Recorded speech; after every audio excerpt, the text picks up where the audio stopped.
বিংশ শতাব্দীতে যে বইগুলো আসলে তুমুল জনপ্রিয়তা লাভ করেছিল পাঠকদের কাছে, সেই বইগুলোর মধ্যে শঙ্করের কত অজানা এই বইটি আসলে অন্যতম একটা বই। বিশেষ করে যারা ক্লাসিক উপন্যাস পছন্দ করে বা ক্লাসিক লেখা পড়তে ভালোবাসে, তাদের নিকট বইয়ের জনপ্রিয়তা ছিল একদম তুঙ্গে। এই বইটির লেখা বা মূলত হচ্ছে কলকাতার হাইকোর্টকে কেন্দ্র করে।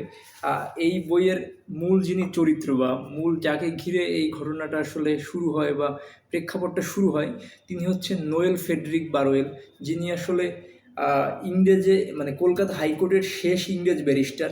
এবং এই লেখক যিনি শঙ্কর, ইনি ওনার এক দাদার হাত ধরে আসলে এই কলকাতা হাইকোর্টে গিয়েছিলেন কাজ খুঁজতে। আহ, কাজ খুঁজতে গিয়ে আসলে মানে এক সময় এই ফেডরিক বারোয়েলের দপ্তরে আসলে কাজ পেয়ে যান।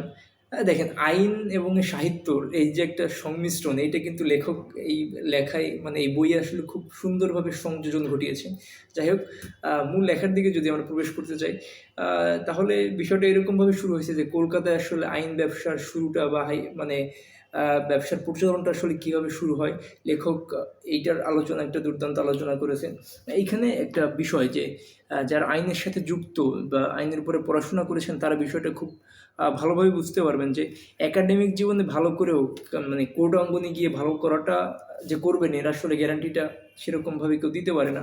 যেমন বীরেন বোস নামে একজনের কথা বলা হয়েছে।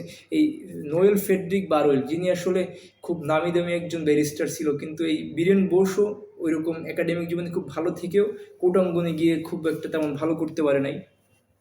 ওনায় বার্ধক্য এবং হচ্ছে দারিদ্র্য তাকে আসলে পেয়ে বসেছে।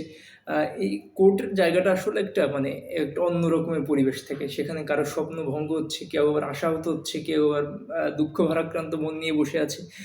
এইখানে এই শঙ্কর যেহেতু আইন অঙ্গনে কাজ করেছেন, এইখানে একটা বিষয় সেটা আসলে সব জায়গাতেই ঘটে। দেখেছে, নতুন কেউ যখন কোনো কাজে প্রবেশ করে, পুরাতন যারা আছে, একটা শ্রেণী থাকে যাকে পুরাতনদের উপর একটা প্রভাব খাটাতে চায়, সেটা শঙ্কর ভালোভাবেই এই বই তুলে ধরেছেন।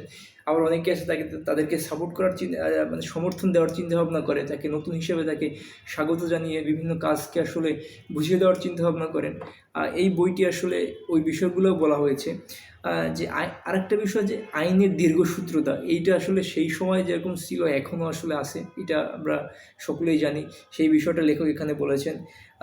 আর এই যে ফেডরিক বারোয়েল সাহেব, ইনি আসলে মানে এনাকে বলা হয়েছে যে ইনি কখনো আসলে মিথ্যার আশ্রয় নেননি, সারা জীবন সত্যকে মূলধন করে এগিয়ে চলেছেন। এই আরেকটা দুর্দান্ত বিষয়, যারা আসলে এই আইন অঙ্গনের সাথে যুক্ত বা খুব একটু ভালো পর্যায়ে গিয়ে চলে যায়, তাদের পারিবারিক জীবনটা আসলে কেমন হয়, তাদের পরিবারের লোকজনের সাথে সম্পর্কটা কেমন থাকে। ওই যে তারা কালো একটা গাউন পরে, কালো গাউনের নিচেও তাদের যে একটা মানুষ থাকে, সবাই আসলে ভাবে যে আইনের লোকজন অনেক কঠোর মন মানসিকতার লোক হয়। আসলে কিন্তু আলটিমেটলি নাও হতে পারে, যে বিষয়টা শঙ্কর এখানে বলেছেন। এখানে মানে শঙ্কর আসলে একজন নতুন লোক হিসেবে আইনাঙ্গনে গিয়ে সে নতুন বিচিত্র অভিজ্ঞতার মুখোমুখি হয়।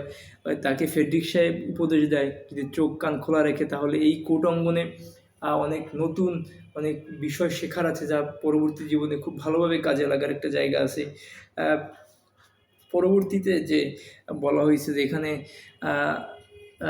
যে একজন নতুন লোক এসে কীভাবে মানে এখানে অ্যাডজাস্টমেন্ট করতে পারবে, এই বিষয়গুলো আসলে খুব সুন্দর করে বলা হয়েছে। যারা আসলে ক্লাসিক উপন্যাস পড়তে ভালোবাসেন, তারা বইটি পড়ে খুবই মজা পাবেন। পাশাপাশি যারা আইনের ছাত্র, তাদের জন্য বইটি আমি বলবো অবশ্যই পাঠ্য। কারণ কোর্ট প্রাঙ্গণের যে আবহাওয়াটা, এটা বুঝতে হলে সহজ কথায় যদি একটা মানে সারাংশ করি, যে একটা কোর্টে একটা গিয়ে নতুন শিক্ষানবিশ একজন আইনজীবী হিসেবে বা শিক্ষানবিশ একজন লোক হিসেবে এখন কোর্টে যাবেন, যে সমস্যাগুলো যে বিষয়গুলো সামনে আসবে, পাঠক লেখক শঙ্কর এই বইয়ে সেই সুন্দরভাবে আইনের এবং সাহিত্যের একটা সম্পর্ক করে আসলে বুঝিয়ে দিয়েছেন। তা ধন্যবাদ সবাইকে।